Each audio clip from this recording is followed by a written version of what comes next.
मैं इसके अंदर जाना चाहता हूँ। Hi guys, welcome to new blog video. आप लोग देखिए, मैं आया हूँ कलकत्ता रानी विक्टोरिया मेमोरियल देखने के लिए। तो हम 3 दोस्त हैं और तीनों दोस्त मिलके आज रानी विक्टोरिया देखने के लिए। देखो ये कितना अच्छा चीज़ है, आप लोग समझ नहीं पाओगे कितना अच्छा है। वीडियो में तो मैं कम दिखा पा रहा हूँ, मगर आप लोग आइएगा, विज़िट कीजिएगा तो अच्छा दिखेगा। बहुत मस्त लग रहा है, घूमने में फिरने में बहुत अच्छा है। और हमारा दोस्त साथ में है, देखिए हम दोनों बाहर उधर जाने की कोशिश कर रहे हैं। गार्ड मना कर रहा है, रिकॉर्ड कर सकते हैं मगर क्या है कि इधर अंदर बाहर इधर उधर नहीं जा सकते हैं। बहुत सा कानून लगा हुआ है। हमारे दोस्त पीछे देखिए अच्छा चीज़ है, देखो कितना सुंदर लग रहा है देखने में।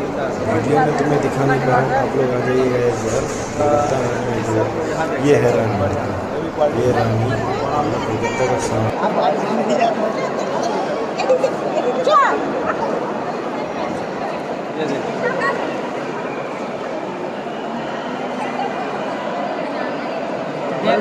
आ जाइए हम लोग के साथ। এদিকে যেতে পারি? না, নো এন্ট্রি। ওরা যে এন্ট্রি করেছে? অফিসার আছে, আজ সব স্টাফ আছে এখানে। আচ্ছা,